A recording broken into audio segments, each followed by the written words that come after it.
18장입니다. 앞서 17장에서는 제사장직이 하나님의 주권의 역사에 의해 아론에게 공식적으로 위임되었다는 것이 언급되었고, 18장에서는 그것과 연관하여 제사장 아론과 그의 가족 그리고 레위 사람들이 하나님과 백성들 사이의 중보자 역할에 따른 직무를 구체적으로 강조하고 있습니다. 이것은 백성들로 하여금 다시 고라와 그 일당들처럼 하나님께서 친히 합법적으로 세우신 제사장의 권위에 도전하지 않도록 함과 동시에 제사장과 레위 사람들도 하나님의 일을 위해 세움받았다는 사실을 깨닫고 교만하지 않고 맡은 바 직무에 충성하도록 하기 위함인데요. 백성들은 앞서 일어난 일련의 사건들, 즉 고라 일당에 대한 무서운 심판과 원망한 백성들에 대한 재앙, 아론의 상난 지팡이 등으로 하나님께 대해 두렵게 생각하고 성소에 나아가는 것을 꺼리게 되었습니다.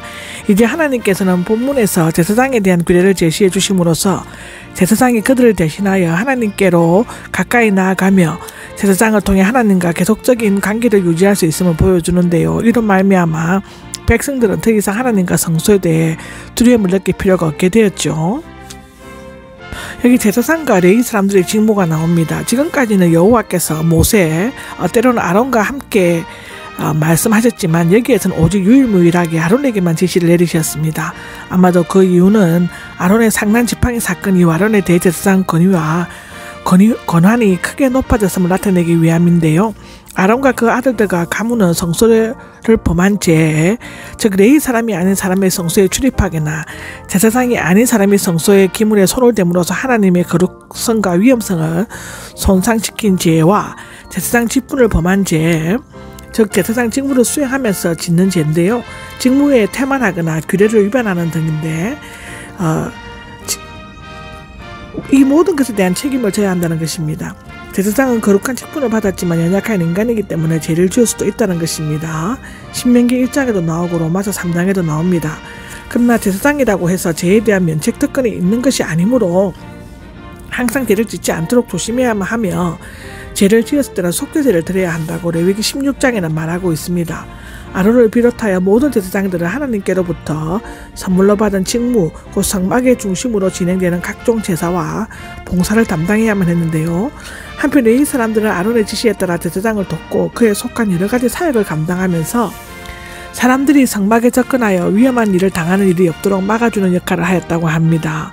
아론은 교회의 머리이시며 대제사장이신 예수 그리스도를 예표하며 레위 사람들은 그리스도의 몸된 교회 안에서 동력자와 함께 봉사하는 모든 성도들을 예표한다고 볼 수 있습니다. 우리 인간은 자신의 죄와 연약함으로 불안과 공포에 뜰 수밖에 없지만 대제사장이신 그리스도를 통해 하나님께로 담대히 나아갈 수 있고 참된 구원과 평안을 얻을 수 있다고 로마서 8장 1절 2절에는 얘기하고 있죠. 제사장들이 받는 소득이 나오는데요. 8절에서 20절까지는 그렇습니다. 제사장들의 직무와 책임에 대해 언급하고 난 다음에 제사장들의 생계를 위해 받는 보수에 대해서 설명하고 있습니다. 레위 지파에 속한 제사장은 자신의 전 생애를 통해 오직 하나님을 봉사하는 일에만 전념해야 했기 때문에 생계 수단이 되는 기업이나 직업을 부여받지 못했죠. 그 대신 모든 것은 백성들이 내는 제물에서 취해야 했는데 제물들 중 불에 태우는 것은 하나님께 속한 것으로 여겨졌으므로 불에 태우지 않은 희생 제물의 모든 부분, 즉 기름이나 간과 콩팥 등을 불에 태워 진 제사장의 몫이 되었습니다.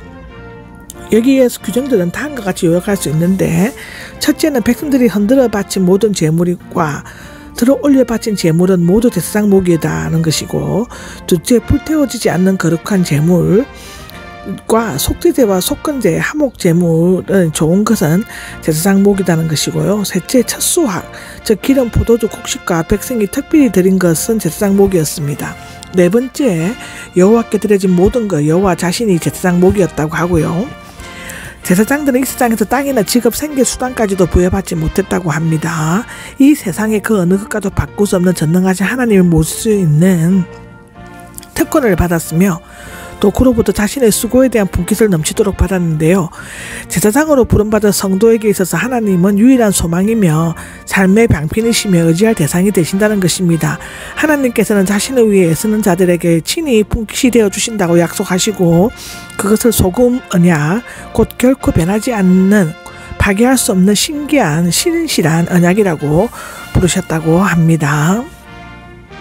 레위 사람들이 받는 소득은요 21절에서 32절까지 기록되어 있는데, 레위 사람들은 제사장들과 마찬가지로 세상의 분깃이나 생계 문제를 전혀 신경 쓰지 않고 오직 하나님만 바라보면서 봉사하는 직무에만 전념하도록 하기 위해 기업이 주어지지 않고 백성이 바치는 11조로 생활하도록 주어졌습니다. 그리고 그들은 이렇게 받은 11조 중에서 또다시 11조를 제사장 아론에게 바쳐야 했다고 하는데요.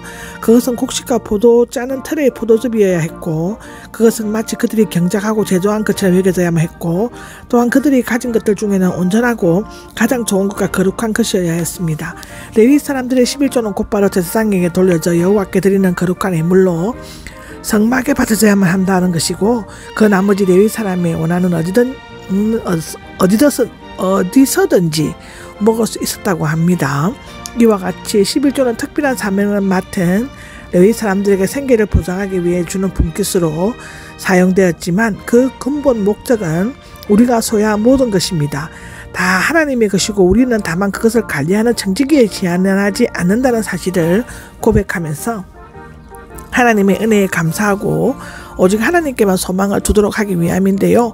우리는 하나님께로부터 생명과 시간과 건강과 물질 등 모든 것을 부여받았으므로 하나님께 10의 10조에 모두 드려야 한다는 것입니다. 그러면 하나님께서는 11조를 떼시고 10의 9를 우리가 쓰도록 허락하신 것이 되는데, 11조는 결코 축복의 방편이나 자신이 가진 것을 과시하는 수단이 아니라 하나님의 소유권을 인정하고 우리의 모든 것을 바친다는 신앙 고백이죠.